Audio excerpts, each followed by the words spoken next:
Thank you very much. Good morning, everybody. My name is Rowsell, and I'm an arable farmer from Hampshire.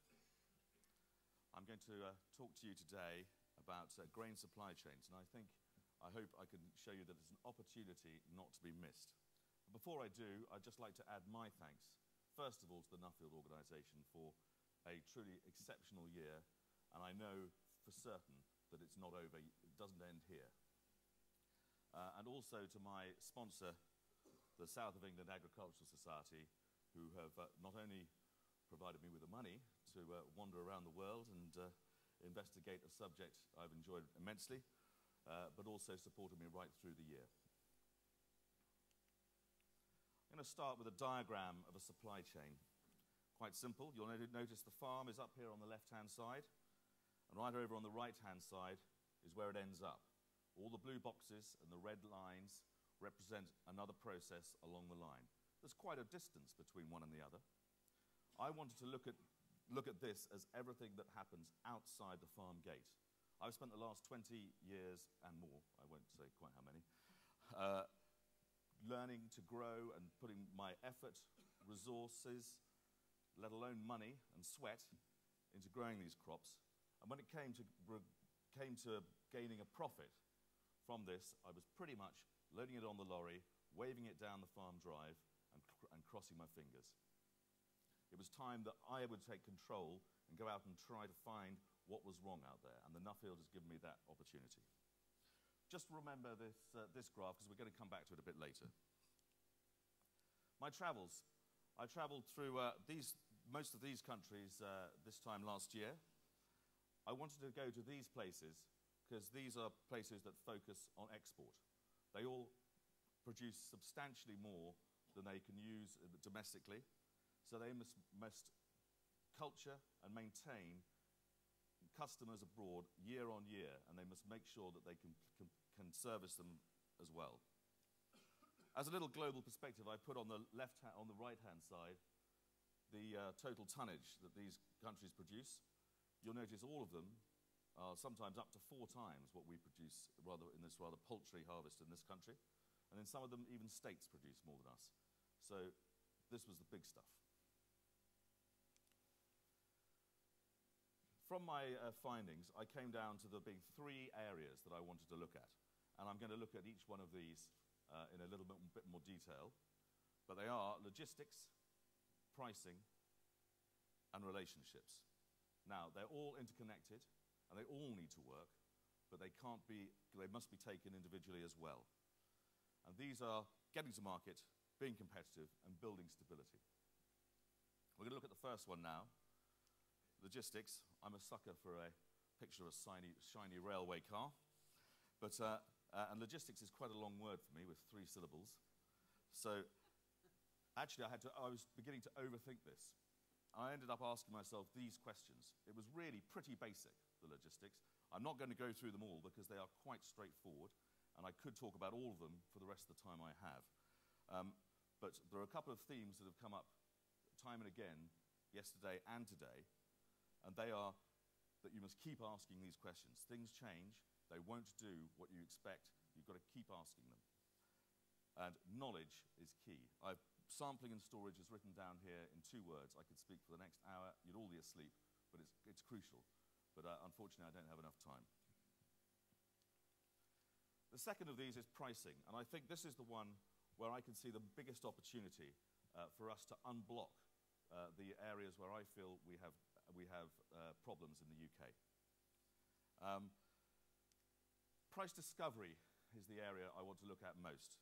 You see at the top of the picture there, we've never lived in a more connected world. We're all sitting here.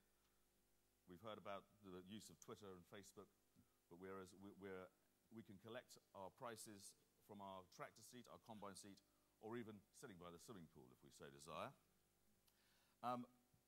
But I think the tools that we have available to the UK farmer are not fit for it. We have only the Life Futures market, which produces one quality, one price. Anything above that, any other qualities are not transparent, and they lead to the mistrust and difficulties that we have. We have ourselves, it's only ourselves to blame, and it's the culture we have. Up there listed are other price discovery mechanisms you find around the world. Down in the bottom left-hand corner, I don't expect you to read it by any chance. It's a Kansas Board of Trade wheat board. It prices 9 grades of wheat. And also down here on the right-hand side, we have a daily grain, which is a tool available in Australia, which I just want to say a little bit more about. Again, don't worry about the detail too much, but daily grain is available to every farmer in Australia. On the left-hand side, you have every buyer who is publishing their price for every grade of wheat live and then coming straight to your phone at all times. Up in the top corner, that gives you the grade of wheat they're talking about. They will grade to 55 grades. They don't price 55 every year. Depending on the season, they'll band it differently. But this gives total transparency. There is no argument about what the price for your grade of wheat is. And you can even now set up a tool on your phone that when the price you require for your budget is reached, you'll have a message and you can do the trade almost automatically. So pricing is open to all and everyone can see it. Over here we still have to pick up the phone, ring round 7 or 8 of our grain trading buddies who are doing their best they can, and once we've asked them how the wife is and moaned about the rain and how many slugs are eating it, we might get a price. We've rung round for 4 hours, go back and the price is gone. The third one, and probably the softest of these, the 3 areas I want to look at, is relationships. But by no means is this any less important. And I can see this only growing in significance as there is more competition for crops, for all types of crop, whether forage or even energy. Even the buyers are becoming more and more switched on to this. I'm just going to talk you through one example that I saw of this because I haven't time for any others. I visited Miller Coors in Idaho in the northwest of the States, and this was an extraordinary example which I was most impressed with. Miller Coors contracted directly with all their growers, and everybody wanted to grow for them, and I couldn't understand why, because there was plenty of other competition in the area. But Miller Coors, the clue here is under the Barley Research and Development Centre. It's the research and development I want you to concentrate on. They paid no more for the barley that anybody grew, but Peter Coors, back in the 1930s, just after Prohibition, probably wouldn't have worked if it had been before, had decided he needed to have a supply of the right barley for him to brew his beer. And so he started his own breeding program. And as a result now, their varieties are 15% more productive than anything else available publicly in the area. Now, there was a win-win here because Miller Coors were able to self-select, the best growers self-selected themselves, and all the growers wanted to grow it because their advantage came from growing this crop. And the relationship was so good here because both parties understood what the other was trying to do. The ultimate destination for both of them was quality, and this long-term arrangement tended to improve quality along the way. The trust it bred tended to underwrite investment on both parts. And also, with the transparency of the relationship there, risk and reward was visible, and it might not have been equal, but it was fair and could be seen as such. There was also enormous pride if you were a Miller Coors grower, and if the growers would climb over themselves to be growing for them, and every one of them would display this badge at the end of their farm drive.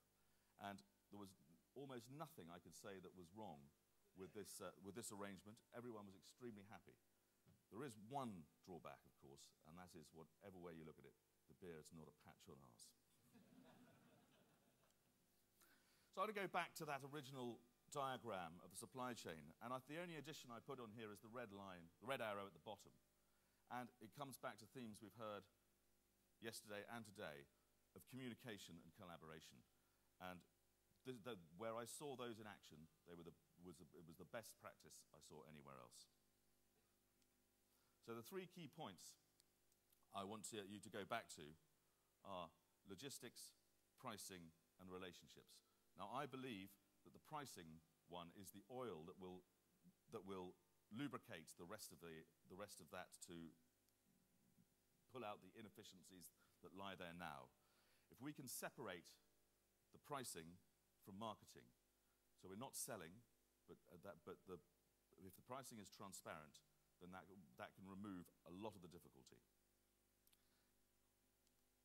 Now, the other thing I found that Nuffield brought to me was that it's simply not acceptable to go on doing what you've always done.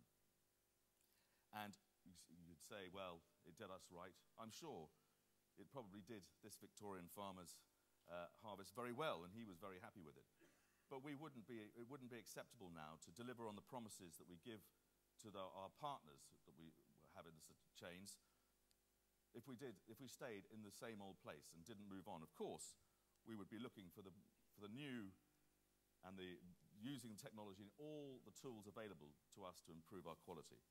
And as one Australian farmer I was staying with said, Nick, you can't just be ready around here, you've got to be more than ready. Thank you very much.